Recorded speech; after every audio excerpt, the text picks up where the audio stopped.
Price the lord. ಕ್ರಿಸ್ತೇಸುವಿನ ಮಧುರವುಳ್ಳ ಉನ್ನತವಾದಂಥ ನಾಮದಲ್ಲಿ ನಮ್ಮೆಲ್ಲರಿಗೂ ನಮ್ಮ ಜೀಸಸ್ ಲವ್ಸ್ ಪ್ರೇಯರ್ ಮಿನಿಸ್ಟ್ರೀಸ್ ಮೂಲಕ ವಂದನೆಗಳನ್ನ ಸಲ್ಲಿಸ್ತಾ ಇದ್ದೇನೆ.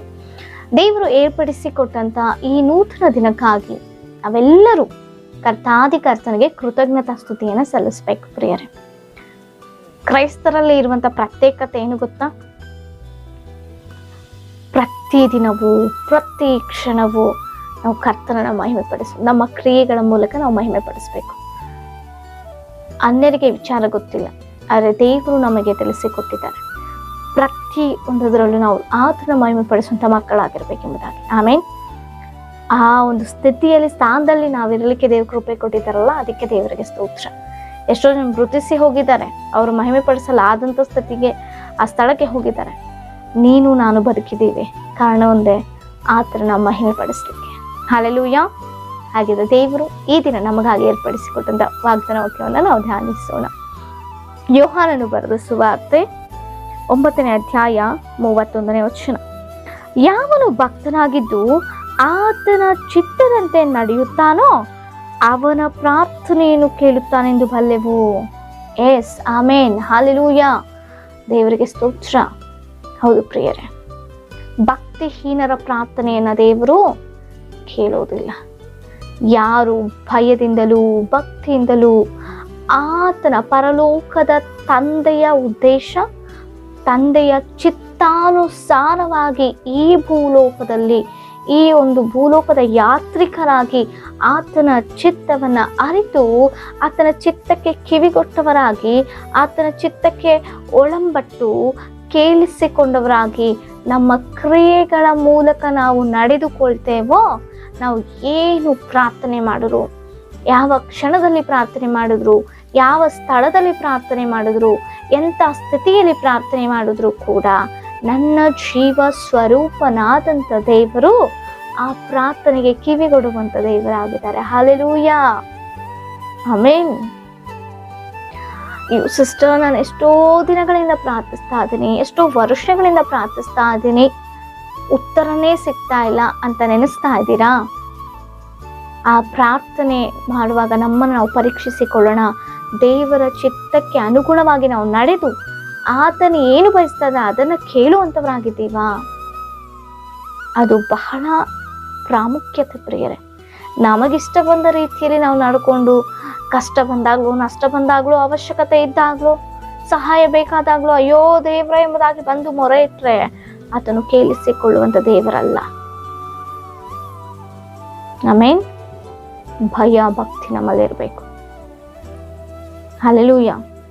ಆ ಭಯ ಭಕ್ತಿ ಇದ್ದಾಗ ಮಾತ್ರವೇ ದೇವರು ನಮ್ಮ ಪ್ರಾರ್ಥನೆಯನ್ನು ಆಲಿಸುವಂತ ದೇವಾದಿ ದೇವರಾಗಿದ್ದಾರೆ, ಕರ್ತನಾಗಿದ್ದಾರೆ.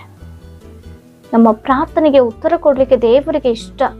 ನನ್ನ ಮಗನು ನನ್ನ ಬಳಿ ಬಂದು ಪ್ರಾರ್ಥನೆ ಮಾಡಬೇಕು, ನನ್ನೊಟ್ಟಿಗೆ ಮಾತನಾಡಬೇಕು, ನಾವು ಅವರೊಟ್ಟಿಗೆ ಮಾತನಾಡಬೇಕು ಎಂಬುದಾಗಿ ದೇವರು ಕಾತುರದಿಂದ ಕಾದ್ಕೊಂಡು ಕೂತ್ಕೊಂಡಿರ್ತಾರೆ ಪ್ರಿಯರೇ. ಆದರೆ ನಾವು ಲೋಕದಲ್ಲಿ ನಮ್ಮ ಇಷ್ಟ ಸಂಬಂಧವಾಗಿ ಲೋಕದಲ್ಲೆಲ್ಲ ಜೀವಿಸಿ ಅವಶ್ಯಕತೆ ಇದ್ದಾಗ ದೇವರ ಸಮ್ಮುಖದಲ್ಲಿ ಬಂದು ನಾವು ಪ್ರಾರ್ಥನೆ ಮಾಡುವಂತವರಾಗಿದ್ರೆ ಆ ಪ್ರಾರ್ಥನೆ ಹೇಗೆ ತಾನೇ ದೇವರು ಮೆಚ್ಚಿಕೊಳ್ತಾರೆ, ಹೇಗೆ ತಾನೇ ಉತ್ತರ ಕೊಡ್ತಾರೆ?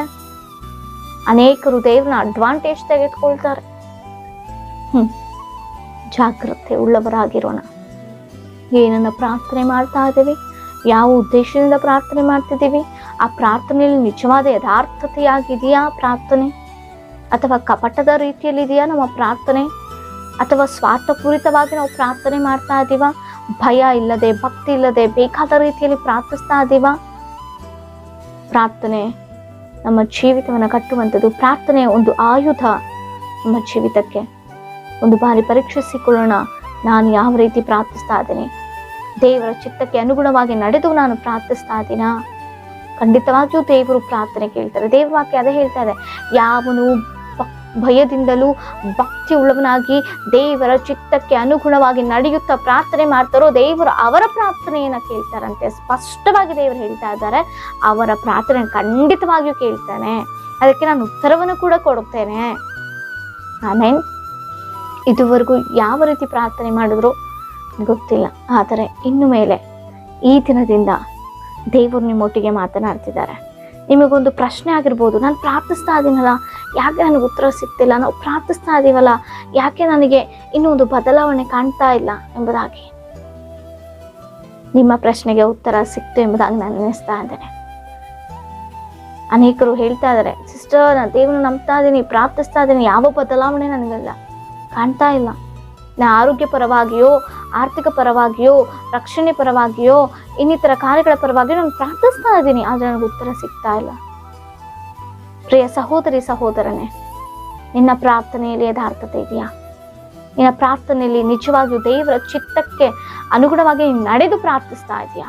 ಮೊದಲು ನಮ್ಮನ್ನು ನಾವು ಪರೀಕ್ಷೆ ಮಾಡ್ಕೋಬೇಕು. ದೇವರ ಮೇಲೆ ಹೊಣೆ ಹೊರಿಸುವಂಥದ್ದಲ್ಲ, ದೇವ್ರು ಮಾಡ್ತಾ ಇಲ್ಲ ಅಂತ ಆತನ ಮೇಲೆ ತಪ್ಪಾಗಿ ಮಾತನಾಡುವಂಥದ್ದಲ್ಲ.